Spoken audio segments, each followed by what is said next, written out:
Résumé des chapitres précédents. Grâce à une statue de cheval géante, les Grecs se sont introduits dans Troie, dont ils ont massacré la population et brûlé les bâtiments. Énée s'est échappé en emmenant son fils Sioule et son père Anchise. Avec d'autres rescapés, il a pris la mer pour atteindre l'Italie, la destination qu'a indiquée Apollon. Les fugitifs ont fait étape en Sicile où Anchise est mort, puis chez la reine de Carthage, la belle Didon. Vénus, pour se venger d'elle, a rendu la reine folle amoureuse du héros, mais ce dernier, malgré l'envie qu'il en avait, n'a pas pu demeurer auprès d'elle. Jupiter, en effet, lui a ordonné de repartir. Incapable de le faire changer d'avis, Didon a cédé au désespoir et s'est donné la mort en haut d'un grand bûcher. De son côté, Énée a abordé de nouveau en Sicile, où il a organisé de grands jeux pour célébrer le premier anniversaire de la mort d'Anchise. Parvenu à Cume, le héros, aidé par la Sibylle, est descendu aux enfers afin d'y revoir Anchise, qui lui a dévoilé la gloire future de Rome. Chapitre 9. Énée débarque dans le Latium. Voyant la mer calme et plane, Énée fait hisser les voiles. Les vaisseaux quittent le port. Un vent léger souffle alors qu'approche la nuit. La lune ne refuse pas à la flotte sa blanche clarté, et la mer resplendit sous cette tremblante lumière. Bientôt, les bateaux rasent les rives de l'île de Circé, la magicienne. Comme chaque nuit dans son vaste palais qu'éclaire un feu de cèdre parfumé, la redoutable fille du soleil s'active à son métier ratissé. On entend en passant des rugissements de lions irrités, des grognements de sangliers et d'ours effrayants, des hurlements horribles de loups. C'étaient des hommes autrefois, mais la cruelle déesse les a transformés en bêtes fauves par le pouvoir de ses potions magiques. Pour éviter que les Troyens entraînés dans le port de Circé ne subissent un sort identique, Neptune gonfle leurs voiles et les pousse au loin. Puis, les premiers rayons du jour rougissent la mer, tandis que l'aurore vermeille paraît sur son char de rose. Tout d'un coup, les vents tombent. Sur l'onde, tout se fait immobile. Alors, Énée découvre la vaste forêt au milieu de laquelle le Tibre roule ses eaux jaunies de sable avant de les jeter dans la mer. Sur les rives ombreuses, 1000 oiseaux aux chatoyantes couleurs charment les airs par leurs chants mélodieux. Le héros ordonne à ses hommes de tirer sur leurs rames et de se diriger vers la terre. Un peu plus tard, les Troyens entrent, joyeux, dans le lit paisible du fleuve. Et maintenant, Muse, inspire-moi pour raconter les événements de l'antique Latium après que, pour la première fois, une flotte étrangère aborda ses rives. Un vieux roi Latinus gouvernait là son empire dans une paix qui durait depuis longtemps. On le disait fils de Faunus, lui-même fils de Picus, qui était fils de Saturne. Latinus n'avait pas de descendant mâle, son fils lui ayant été enlevé alors qu'il était encore enfant. Une fille toutefois lui restait, Lavinie, seule héritière du trône. Et bien sûr, cette princesse était activement recherchée en mariage par tous les princes des alentours. Le plus beau de tous, Turnus, le prince des Rutules, et le plus puissant, avait la faveur d'Amata, la reine. Elle souhaitait l'avoir pour gendre. Seulement, des prodiges avaient indiqué que les dieux s'opposaient à ces noces. Et les oracles que Latinus avait consultés au sujet du mariage de Lavinie répondaient invariablement « Garde-toi d'unir ta fille à un prince latin. Il te vient un prince étranger, dont la descendance élèvera votre nom jusqu'aux astres. Ses descendants verront se prosterner à leurs pieds tout ce que le soleil éclaire dans sa course, depuis le levant jusqu'au couchant. » Cependant, Énée et ses hommes sont descendus sur la berge et se reposent sous les chênes. Là, ils préparent un repas frugal.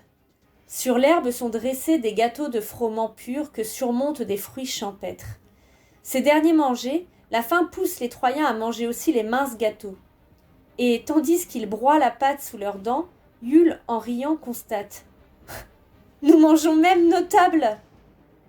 Énée, qui l'entend, comprend avec étonnement que la prophétie de Séléno, la harpie, s'est accomplie. Il se lève et s'écrie « Salut, terre qui m'est promise par les destins, et vous, pénates sacrés de Troie, voici votre nouvelle patrie. » Puis, se tournant vers ses compagnons, il ajoute « Mes amis, livrez-vous à la joie, demain nous irons explorer cette terre. Et pour l'heure, faisons des libations aux dieux. » Il dit, et se couronnant de feuillage, il adresse ses prières au génie du lieu et aux grandes divinités olympiennes. Alors Jupiter tonne par 3 fois, bien que le ciel soit pur et serein, marquant ainsi que la quête d'Énée sur les mers est enfin terminée. Le lendemain, les Troyens partis reconnaître la région ne tardent pas à découvrir l'Orante, la puissante capitale de Latinus. Énée choisit 100 de ses hommes et les envoie, les bras chargés de présents destinés au roi, demander l'hospitalité pour les nouveaux arrivants. En attendant, à l'aide d'une simple charrue, il trace l'enceinte d'une ville sur les bords du fleuve, fait aplanir l'espace qu'elle enclôt et y dresse un camp que viennent surmonter des créneaux. De leur côté, les envoyés arrivent à l'Orante. Aussitôt, le vieux roi ordonne qu'ils soient admis dans le palais et assis sur le trône de ses ancêtres, il les accueille en ces termes. « Parlez, enfants de Priam et de Troie, car nous n'ignorons rien de votre origine. Que demandez-vous ? Quel motif ou quel besoin vous a amené sur notre rivage ? Que vous vous soyez égaré ou que la tempête vous ait poussé, ne refusez pas mon hospitalité. Je n'ai pas oublié que, selon les anciens, Dardanus, le fondateur de Troie, est né dans nos campagnes. » Alors, Ilionée, qui conduit la délégation, répond « Noble Latinus, ce n'est pas le hasard qui nous a conduits chez toi. Nous y sommes venus de notre propre volonté, en suivant à la lettre le commandement des dieux et des destins. La race de Dardanus est sortie d'ici, elle y revient, tel est l'ordre qu'ils nous ont donné. Mais je puis te l'assurer, tous les oracles l'ont annoncé, le Latium n'aura pas à regretter notre venue. » Un moment, Latinus reste muet à réfléchir.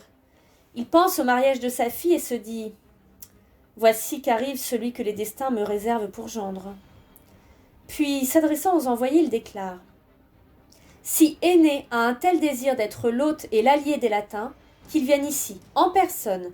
Ma main dans sa main sera le gage de notre alliance. Et n'omettez pas de lui dire que les oracles m'ont demandé d'unir ma fille à un prince étranger. Je crois vraiment qu'il est celui qu'ils ont désigné et que, grâce à lui, le nom de notre peuple s'élèvera jusqu'au firmament. » Aussitôt, il leur fait donner 100 chevaux magnifiques avec des selles de pourpre brodées d'or. Enchantés de cet accueil, les émissaires s'empressent de rentrer rendre compte des propos du vieux roi. À ce moment-là, Junon, qui passe dans le ciel sur son char, découvre la flotte d'Énée dans la joie et le repos. Saisie de douleur, elle secoue la tête et exhale sa colère en ces termes. « Ô race odieuse ! Que n'ont-ils tous péri sous le fer des Grecs ou en parcourant les sombres chemins des mers ? Et toi, Énée, pourquoi les enfers ne t'ont-ils pas gardé ? Te voici sur les bords du Tibre que tu appelais de tes vœux, et moi, la plus puissante des déesses, je n'ai rien pu pour t'en empêcher ? Le sort est plus fort, je l'admets, mais rien ne m'interdit de retarder encore le moment où tu t'installeras ici en paix et où tu épouseras cette Lavinie qui t'est promise. Entre-temps, j'aurais fait un grand carnage des peuples troyens et latins, si je ne peux pas m'opposer à leur réunion. » Elle dit, et descendant sous terre, elle gagne le noir séjour des terribles furies. Là, elle va droit à Alecto, la hideuse, qui fait horreur à Pluton lui-même. « Fille de la nuit, lui dit-elle, j'attends de toi un service. Tu peux dresser l'un contre l'autre, les frères et les amis les plus unis. Tu peux ruiner l'harmonie des familles les plus heureuses. Je le demande. Déploie ton génie fécond, brise l'alliance qui se projette, sème la fureur de la guerre, en un mot, empêche Énée de s'unir à la fille de Latinus et de s'établir en paix avec ses compagnons sur les rives du Tibre. » Aussitôt, Alecto, toute gorgée des poisons de l'infecte Gorgone, s'envole vers l'Orante et le palais royal. L'arrivée des Troyens a rendu Amata inquiète et irritée. Alecto arrache un des serpents qui constituent sa chevelure, le lance à la reine et le fait se glisser sous ses vêtements.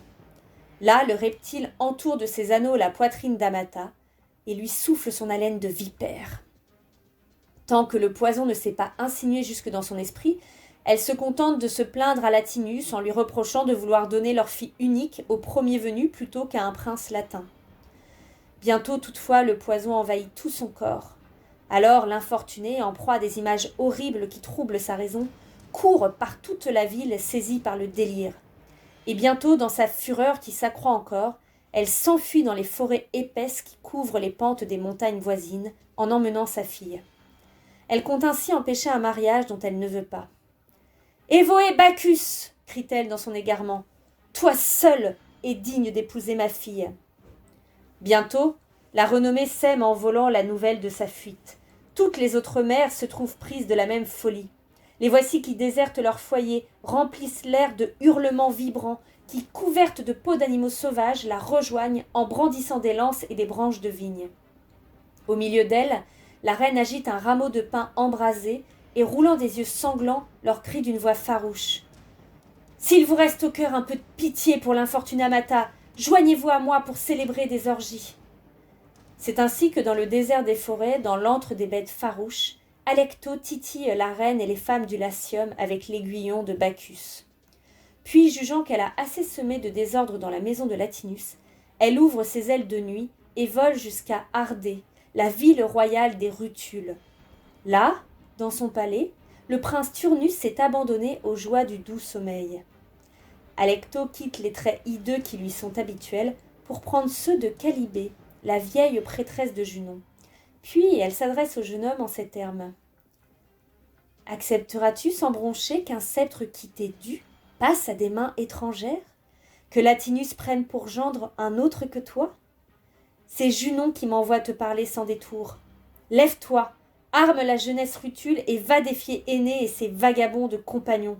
Écrase la troupe des Troyens, tue leurs chefs, brûle leurs vaisseaux. Tel est l'ordre des dieux immortels. » Allons, petite mère, ne cherche donc pas à m'effrayer avec de vaines inquiétudes, lui répond le fier jeune homme.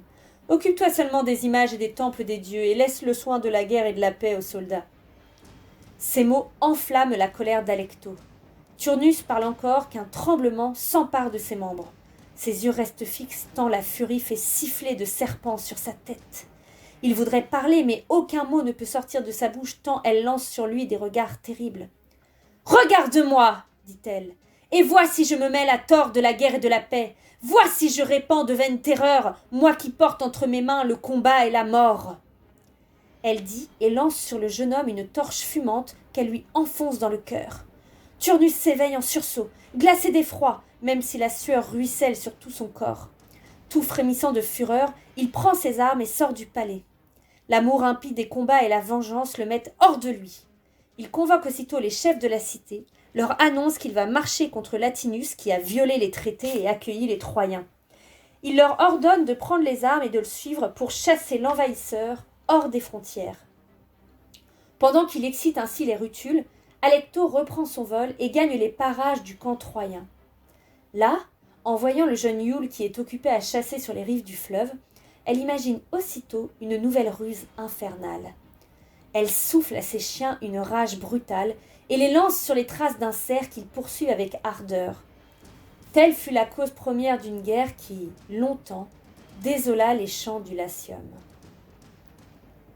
Cervus erat forma praestanti et cornibus ingens, turidae pueri quem matris ab ubere raptum nutribant, turisque pater, qui regia parent armenta et late custodia credita campi. Ad suetum imperiis soror omnis siluia cura molibus intexes, ornabat cornua certis pecte patque, ferum puroque, in fonte lauabat. Il y avait un cerf d'une belle taille, au bois majestueux. Il avait été pris à la mamelle de sa mère par les enfants de Tyrus qui l'élevaient. Leur père, qui était le responsable des troupeaux du roi et le surveillant de ses vastes propriétés campagnardes, les y aidait. Le cerf était apprivoisé et leur sœur Sylvia en prenait grand soin. Elle lui ornait les cornes de souples guirlandes entrelacées, brossait son pelage fauve et le lavait à l'eau pure d'une source. Habitué à la compagnie de ses maîtres, le cerf errait à sa guise dans les bois, mais revenait toujours sous le toit domestique. Ce jour-là, il vagabondait dans les parages du fleuve. Les chiens le lèvent et Iule, fier de montrer son habileté, lui décoche une flèche. Elle siffle, vole et atteint la bête au flanc. Quoique blessé, l'animal parvient à regagner son étable en gémissant et implore de l'aide. Sylvia, la première, accourt et le voyant appelle du secours. Aussitôt, les rustiques habitants de la région s'arment, qui d'un bâton noirci au feu, qui d'une hache. Alecto, qui est resté caché à proximité, souffle dans une trompe afin de rameuter les pasteurs et les laboureurs qui vaquent paisiblement aux travaux des champs. Ils accourent en nombre à l'endroit où la funeste furie les appelle, tandis que la jeunesse troyenne sort du camp pour se porter à la rescousse d'Iule. Au devant des rangs latins court Almon, le fils aîné de Tyrus. Une flèche part, lui perce la gorge, souffle sa vie dans un flot de sang. D'autres combattants tombent de part et d'autre, tandis qu'Alecto, fier d'avoir rempli sa mission, s'en va pour rendre des comptes à Junon. La fière épouse de Jupiter ne peut cacher sa satisfaction. Maintenant que les premières armes de cette guerre sont teintées de sang, qu'il célèbre des noces et conclut des alliances, le fils de Vénus et le vieux roi. Quant à toi, retire-toi, ajoute-t-elle à l'intention de la furie. Je me charge de la suite. Ainsi parle la sombre fille de Saturne, et tandis qu'Alecto regagne les rives obscures du Cocyte, elle va à l'Orante au palais de Latinus. Là, les hommes ont rapporté le corps de l'infortuné Almon et demandent au vieux roi de déclarer la guerre aux Troyens. Turnus les a rejoints et d'une voix forte les incite à la bataille. Latinus pourtant se montre inflexible face à leurs clameurs. Tel un rocher resté immobile au sein des mers quand les vagues tempétueuses l'assaillent de toutes parts, il demeure sourd à leur demande d'ouvrir en grand les portes de la guerre. Ce sont, dans un temple, 2 lourds battants d'airain consacrés par la frayeur qu'inspire le dieu Mars. 100 verrous les gardent closes, ainsi que des chaînes de fer. Dès qu'un décret irrévocable a décidé une guerre, ces portes sont ouvertes sous les cris rauques de la jeunesse latine. Seulement, Latinus ne veut pas les toucher.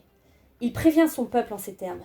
« Malheureux, ne vous lancez pas dans ce conflit sacrilège. Vous paierez ce forfait de votre sang. » Sur quoi, il se retire dans l'ombre de son palais.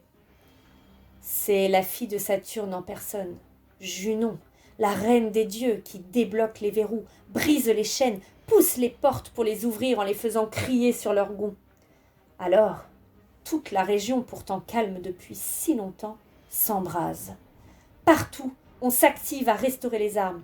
On dérouille les boucliers, on rend son tranchant au fer des haches et des javelots. Partout, on forge des glaives, tandis que les laboureurs oublient l'honneur de la charrue et de la faux. Déjà le clairon sonne, déjà les ordres fusent, déjà les rangs martiaux se forment dans le cliquetis des armures et les hennissements des chevaux harnachés.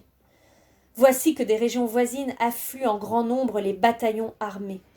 Le premier chef qui se présente est le farouche Mésence. Il arrive des rivages tyrrhéniens. Avec lui vient son fils Lausus. Derrière eux, monté fièrement sur son char, apparaît le fils d'Hercule, le bel Aventinus. Viennent ensuite 2 jumeaux qui ont quitté les murailles de Tibur. Ce sont Catillus et Coras. À cette déjà grande armée se joignent le fondateur de Préneste, Quéculus, qui est fils de Vulcain, et Messapus, le dompteur de chevaux, un enfant de Neptune. Auprès d'eux s'avance un vieux guerrier issu du sang des Sabins, Clausus. À lui seul, il vaut une armée. Alésus, fils d'Agamemnon et ardent ennemi du Troyen, a aussitôt attelé ses chevaux aux chars de la guerre. Il ajoute 1000 peuples belliqueux au parti de Turnus.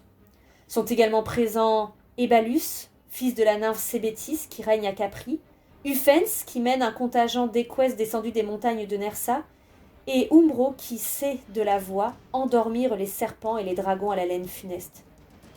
Marche aussi au combat le fils d'Hippolyte, le beau Virbius.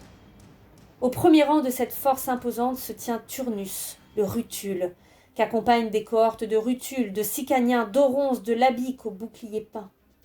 Enfin, à l'arrière-garde, défile Camille, la guerrière du pays des Volsques. Ses mains délicates ne sont pas habituées à la quenouille ou à l'aiguille, mais aux durs travaux de la guerre. De tous côtés, la jeunesse se presse pour la voir passer et admire, stupéfaite, sa juvénile audace et sa grâce belliqueuse.